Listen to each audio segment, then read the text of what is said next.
For Your Radio Show gonna react to the sad truth about Takeoff's death. Y'all know about Takeoff. You know he passed away like a year ago, bro. Rest in peace, Takeoff, bro. So yeah, but we about to watch this video. this episode, we dive into a Houston family that causes complete destruction everywhere they go. Many people have been learning about this family because of the recent incident that took place. In order to understand this video, we must cover some background information. James Prince. He was born to a 16-year-old mother in the infamous Coke Apartments. There, he witnessed many things that no kid should ever have to see. This meant seeing family members pass away, including his own sister. Well, growing up, James saw a better future for himself than what was around him. And at the age of 18, he discovered that his younger brother was a talented rapper. So he made it his goal to keep his brother off the streets and to save enough money to start a music label. So every day he tried to find new ways to make money. He worked all kinds of jobs, from working on a Damn, so he was a hustler. truck to working as a bank teller. And after 3 years of saving up, James Prince bought an abandoned lot. There, he started selling used cars and quickly worked his way up to selling custom exotic rides. He was charismatic, and this led him to being a top-notch salesman. Most importantly, this venture gave him connections to wealthy athletes, business executives, and music moguls. Well, after these connections were made, James shut down his car dealership and used the space to open a recording studio. There, he started his label, Rap-A-Lot Records. Now the only thing he needed was rappers besides his younger brother. So James Prince began roaming around Houston looking for talent. 1986. While at a local club, he discovered a young rapper named Bushwick Bill. Then his barber connected him with another rapper named Jay Prince been around for for decades now, bro. He been around for decades, bro. Willie D. That same month, he discovered the rapper Scarface while in the parking lot of a local club. Long story short, James Prince sold them on the idea of starting a rap group called the Ghetto Boys and signing to his label. They all agreed, and He's still around now. Jay Prince is still around, bro.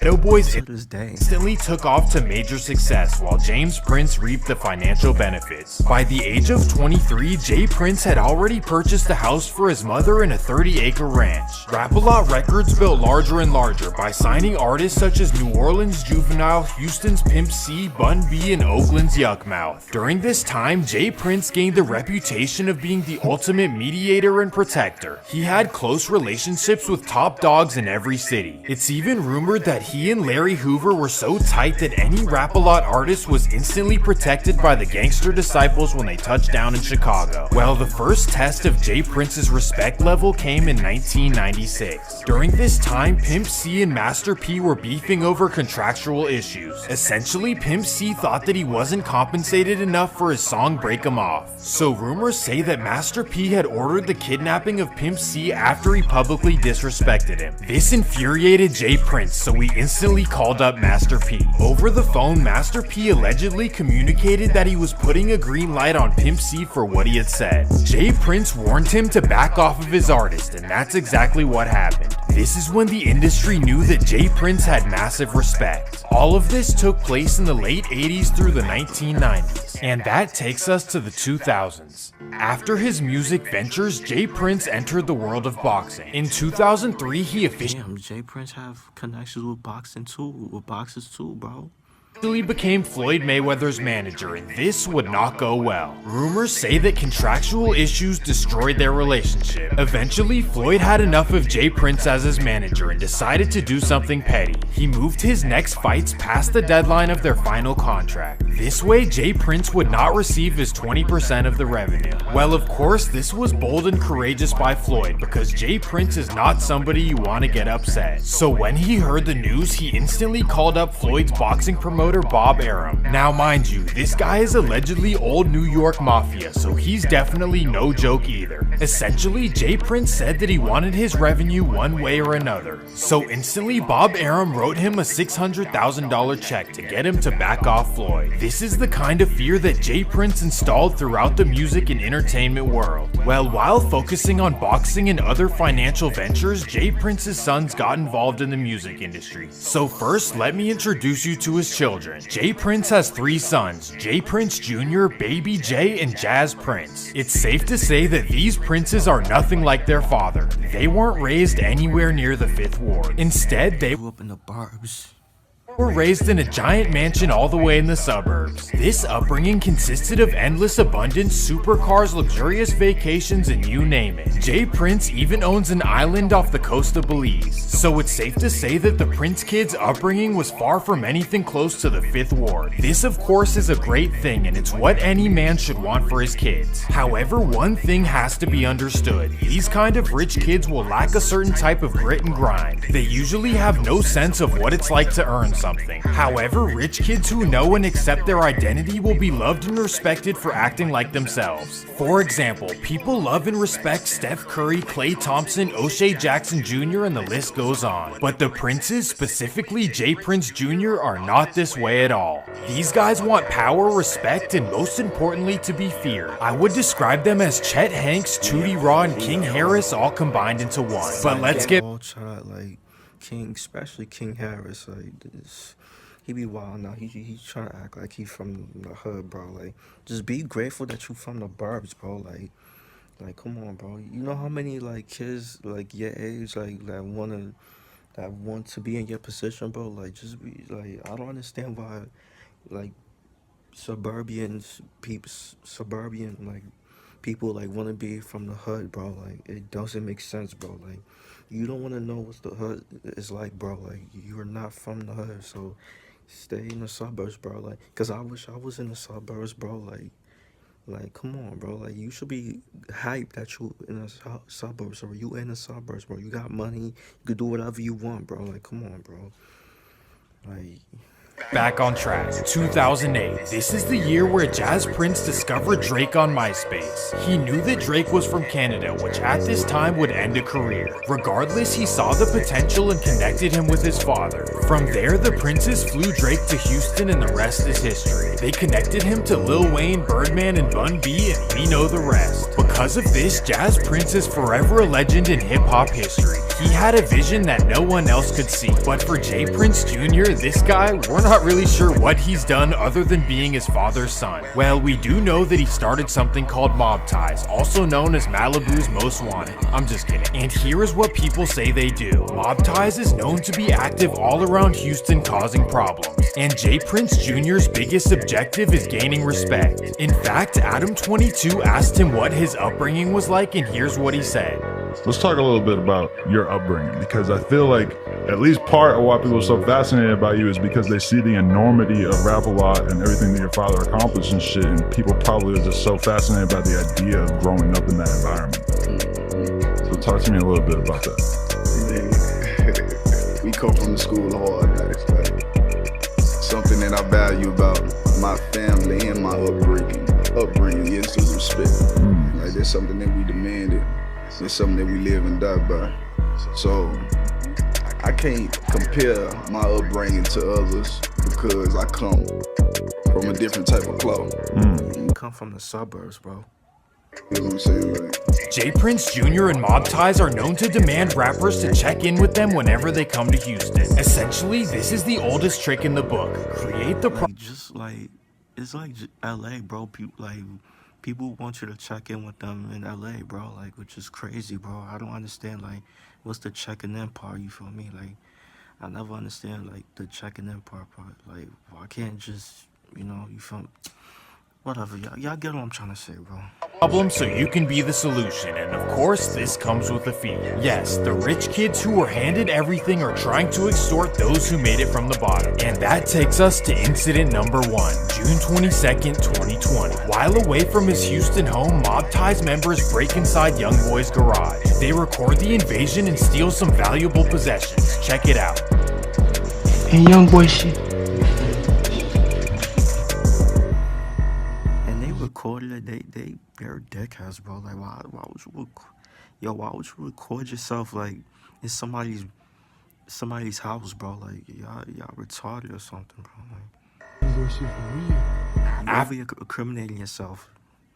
Like, the clip went viral, Youngboy would go on Instagram Live and react. Like, I ain't even had in my cars.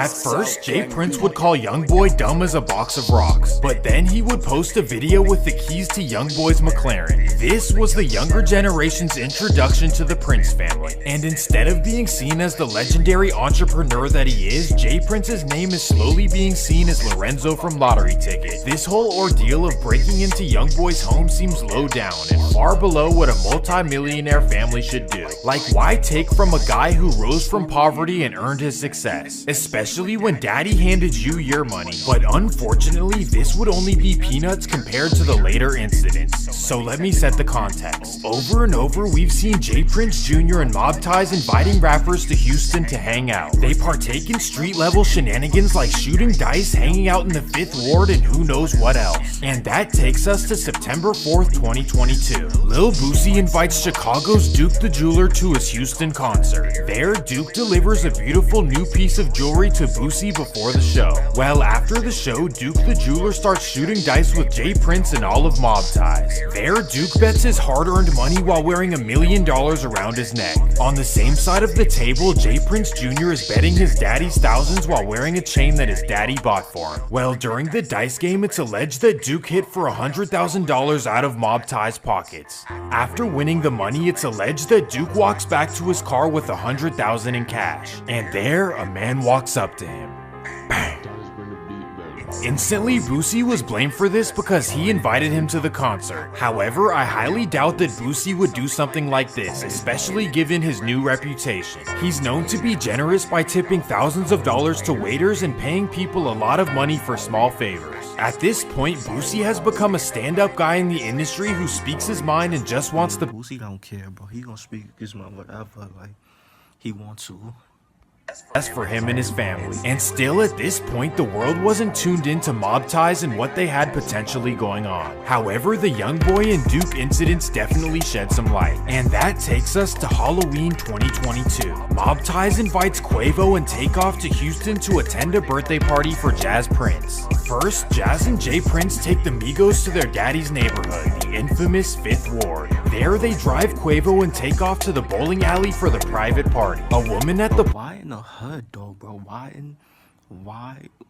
not like in the burbs of Houston, bro? Like why you going? Why I gotta be in the slums of Houston? You feel me? Like come on, brother.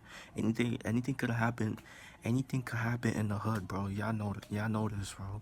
party says that everyone attending had to be searched for weapons and hand them over. That would be except for Mob Ties members. Red flag number 1. Well, what would happen next is currently all under investigation by DJ Academics. People who were there claim that Quavo and Jay Prince Jr. got into an argument over basketball and money. Then you can clearly hear Quavo making the decision to leave the scene. But that's where things go left.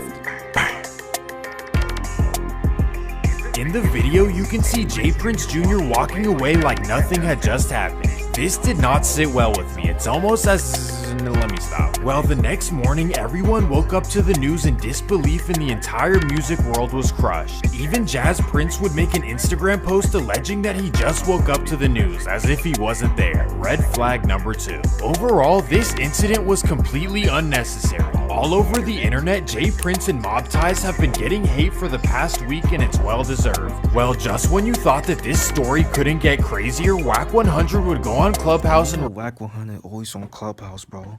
To this day, bro.